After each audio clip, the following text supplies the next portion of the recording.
Hi Nicola, thanks for coming today.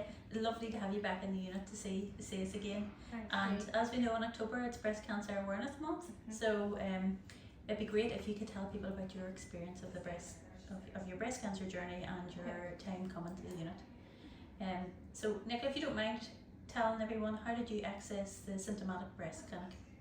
I found a lump, and then I contacted the GP, and then they referred me to Glenanne breast clinic, and then once I got my appointment, then I come to it. And were you breast aware, Nicola? Were you checking yourself, or was it something that maybe you hadn't really been thinking of? You know, because you are quite young. Yeah, I would have been checking myself, but not often. Yeah. It only would have really been once in a blue moon. I do think that you do think when you're a certain age, it's not really going to happen to you. But I'll be checking from now on, that's for sure. Yes. So you were referred to the Glenanne Breast Clinic. Did you know what to expect then, or what was your initial appointment like? What did it entail? When I first came, I seen the doctor first. She examined me, and then after that I got a mammogram, then an ultrasound, and then a biopsy. And was that all on the same day? That was all on the same day, and then after all of that, I was taken back into the room with the doctor and the breast nurses, and they explained then that I had breast cancer, and really just explained everything more in depth. Even though it was hard to process, the nurses and the doctor helped you to sort of understand at the same time what was going on. As anyone that has went through this will understand, when you're told that there's an awful emotions going through the body. You're trying to sort of take in what you've been told, but understand everything that's being said. But yeah, no, they explained everything and just put you at ease that, you know, everything was going to be all right. So after getting your results, Yeah. What was the next process? Obviously, I waited a week then, and I was took back, and I got my final results and a treatment plan then.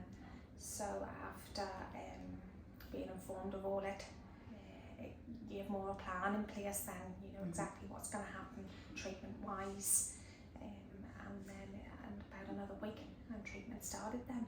and what was your diagnosis? I had breast cancer, 2 tumours, estrogen and HER2 positive. So I started first of all with chemotherapy. I had 6 of them, and then after that I had surgery, and then during the chemotherapy also I was having Herceptin hormone injections, and they're still ongoing. But as in treatment wise, chemotherapy and operation is all done, so good. And obviously you'd mentioned there about, you know, trying to take and process everything that they were saying to you. Was it explained to you, or did you feel you were supported, you know, both I suppose within the unit and then as you were at home waiting maybe on your results or waiting on your treatment to start? Yeah. What were the team like up in Glenanne here? Brilliant. Definitely it is the nurses and the doctors that help you get through everything. At the start, obviously you're very overwhelmed with everything, you're thinking, you know, the process that you're going to have to go through, but know they're there to support you 24/7. And even now, even though my treatment stopped, I can lift the phone at any time, ask them any questions, which I have already. But no, absolutely brilliant. It is them that help me get through everything. Obviously my family, my children also, but no, they're a great help. So your treatment's finished, Nicola, and well, your treatment's actually almost finished. You're going to be finishing in January with your Herceptin injections. Do you know what follow-up that you're going to have going forward? Yes, I am on the self-directed aftercare programme. So I What just, does that involve then? just making sure that you're breast aware, checking yourself.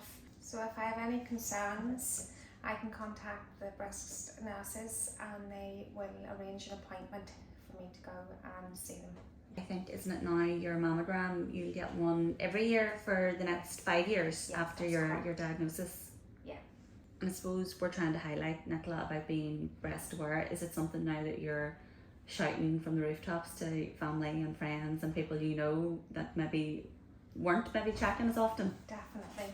My daughter is only 21 and I'm always saying to her, make sure you check yourself.